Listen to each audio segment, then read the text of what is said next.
So I want to thank all of you for submitting your questions on Twitter. It looks like I've got enough to do a decent length Q&A video. I'll try not to make it too long or too boring.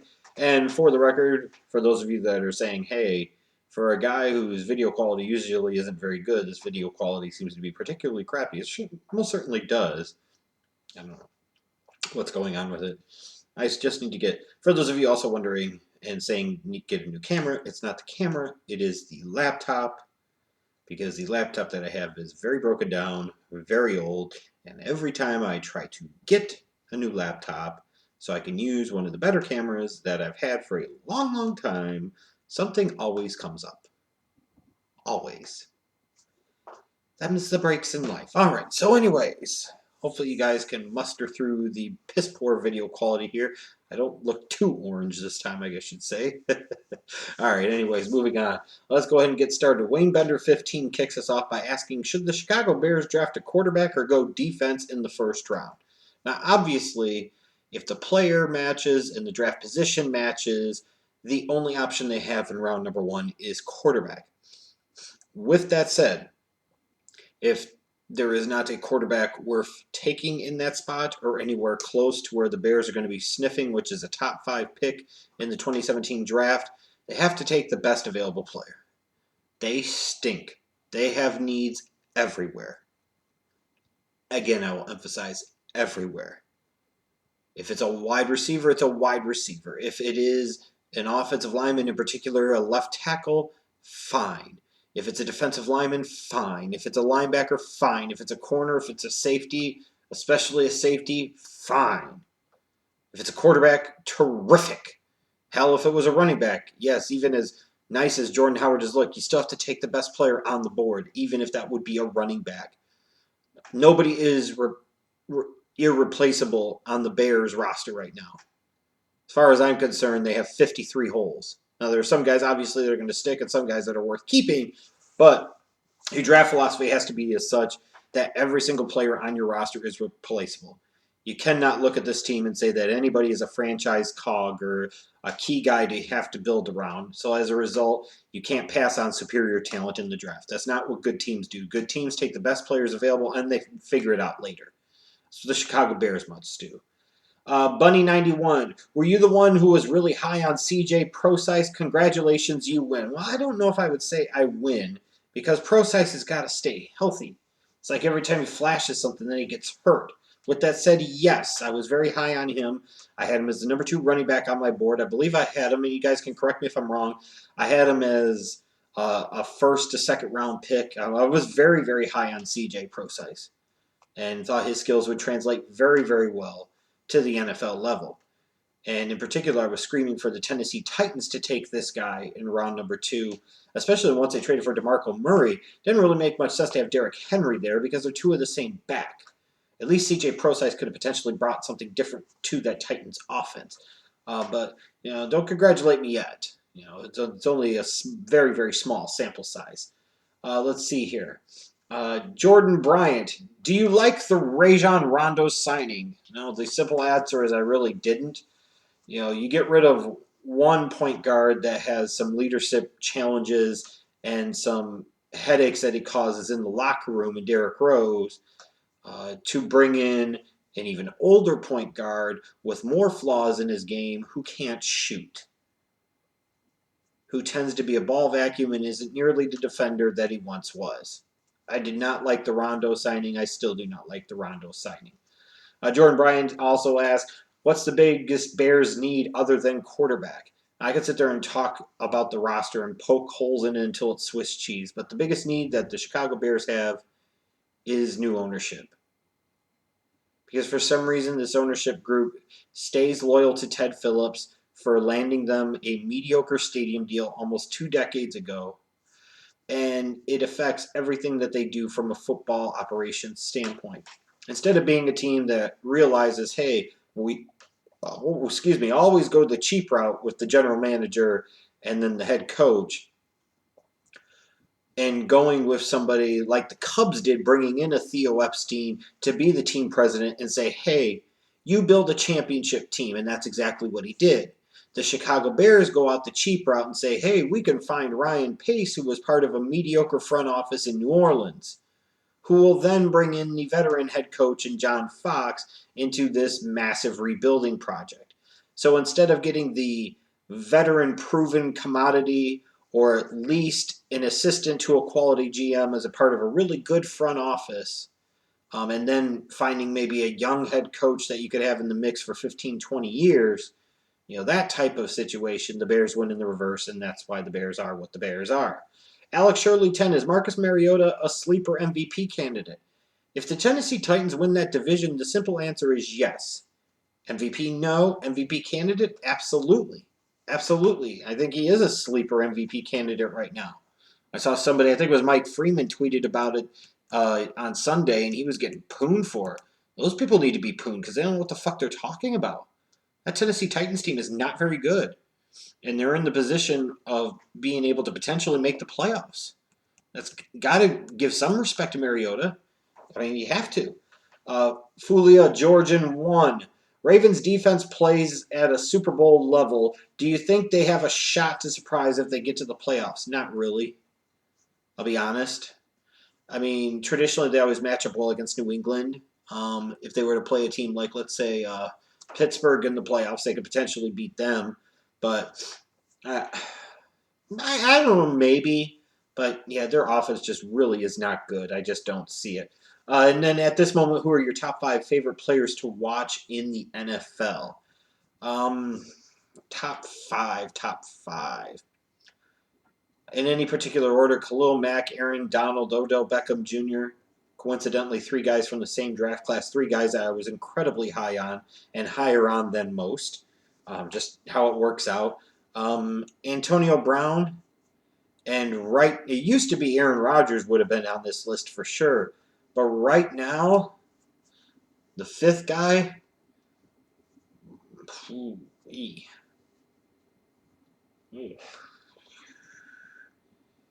maybe Ezekiel Elliott. Dude's a beast. Yes, I know he's got a great offensive line in front of him, but he is also a beast. Let's see here. Dan David. Will the Browns screw up the number 1 overall pick? Is this a serious question? Come on, man. The Cleveland Browns. Did you have to ask this question?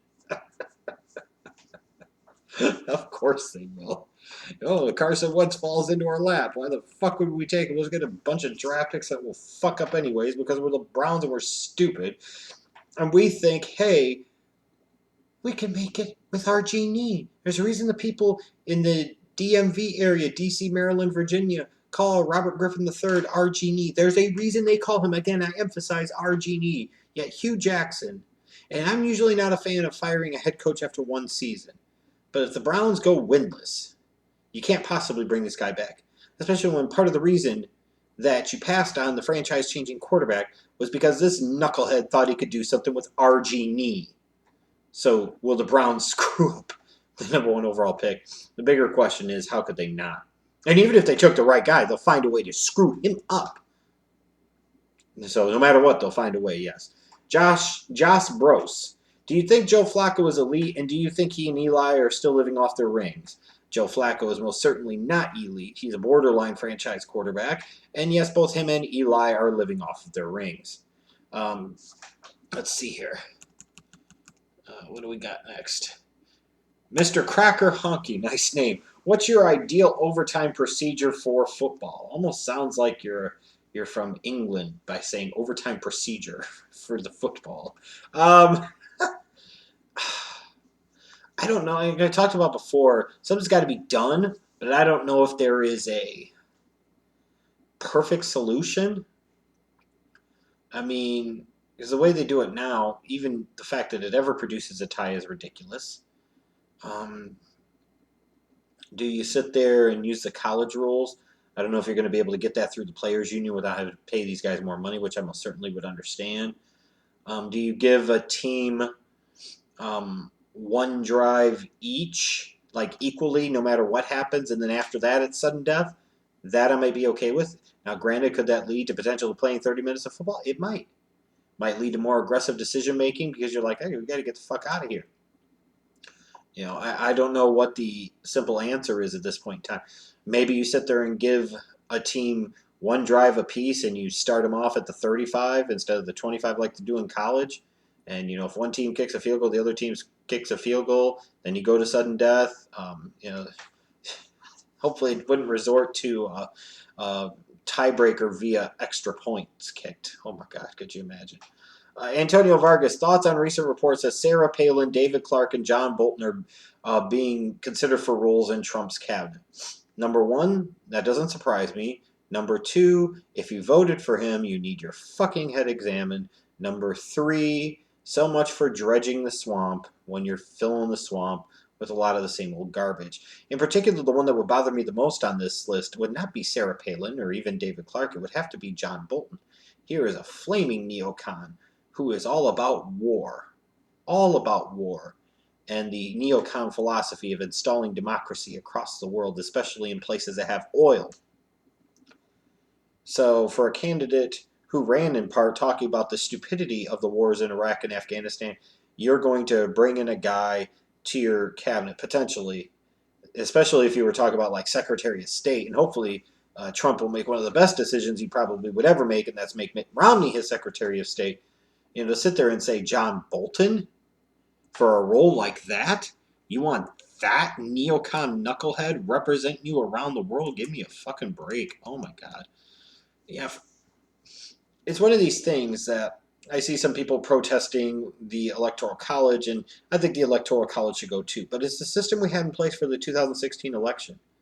And the one thing I don't want to see is people changing the rules halfway through the game. Donald Trump won based off of the way the system is set up. Plain and simple, fair and square. So I am not going to sit there and advocate for fucking people in the Electoral College to sit there and change their votes to Hillary. Why? Donald Trump won, whether you like it or not. And if anything, this country needs to fall on its sword and have to eat shit and learn the taste of it for the next 4 years.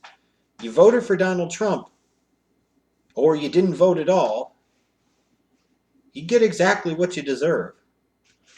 There's some dangerous policies coming forward, and they will have some potentially long-term negative ramifications. And buckle your seatbelts is all I got to say. Also, Mick Cracker Honky asks, should the NFL get rid of Thursday night games except for special occasions?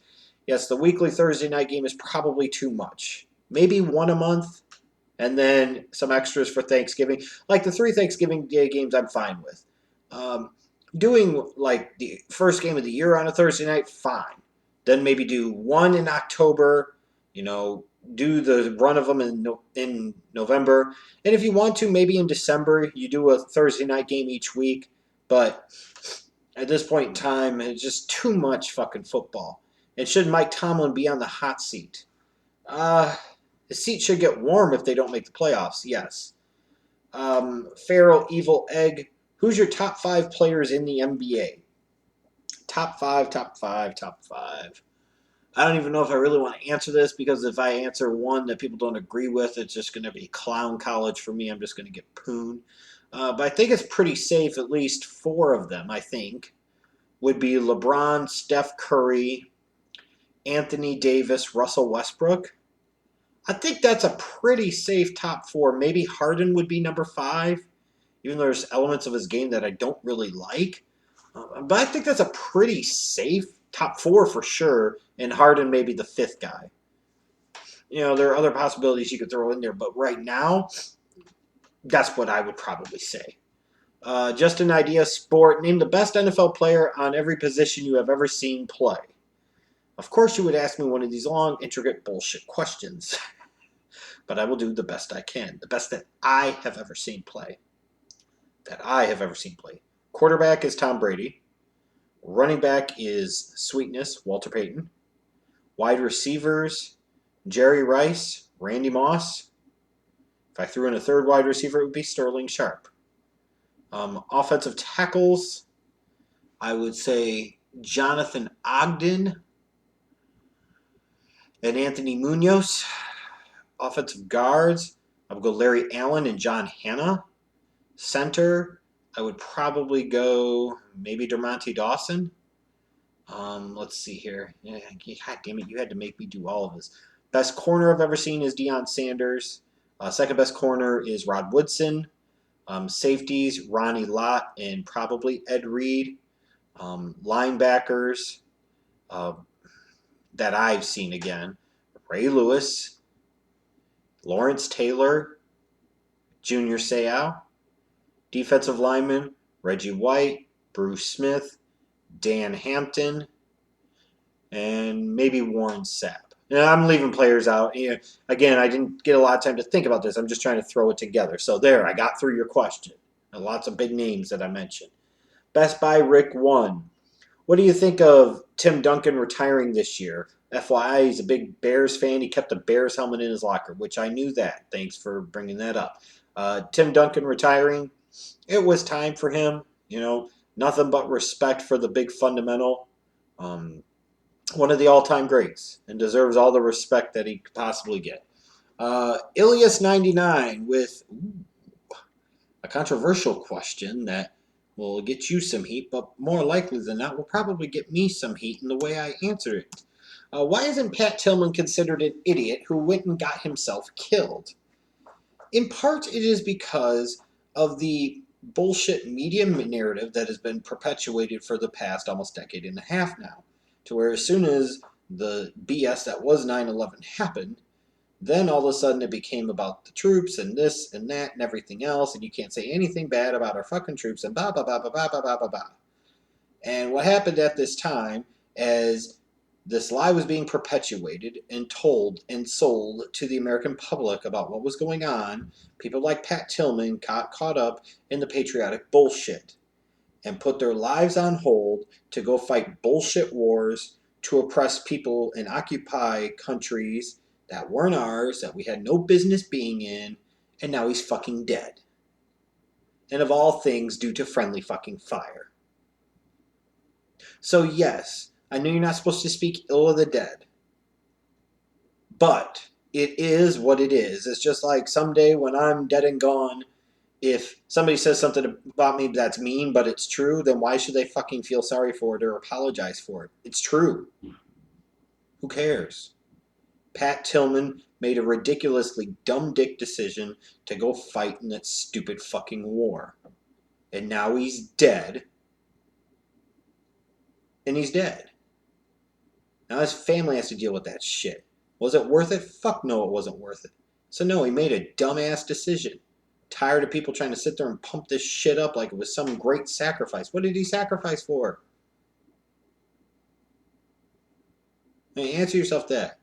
It's just like all this paid for propaganda that the NFL puts out there with the military and shit. They won't show the starting lineups, but they'll show the fucking national anthem. You know what the fuck they're doing that for. We all know what the fuck they're doing that for. Period. Period. So, again, it's all about this propaganda. Oh, support the troops. How about we support them by making sure that they've actually got the equipment they need when they get sent into these battles and these bullshit wars? How about we make sure that these troops are taken care of when they actually come back home and they've lost arms, they've lost legs, they've got all types of psychological and mental issues that came out of the traumas of war? Now, it's very fun when you lived in neocon world in the 2000s of sitting there, terrorizers, terrorizers, terrorizers everywhere. Let's all kill somebody. And we just send them off, and then, there's going to be blowback and there's going to be problems from this? No, he made a fucking stupid decision.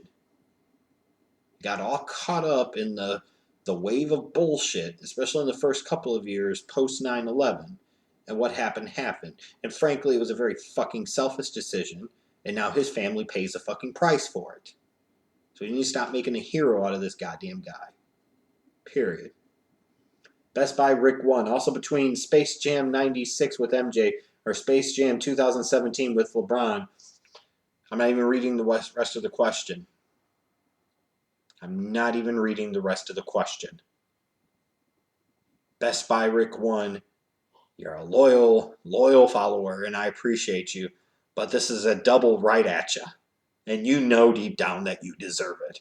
How dare you ask this question? Michael Jordan saved the universe from the basketball playing aliens called the Monstars. They had Sean Bradley's powers. What's LeBron gonna do?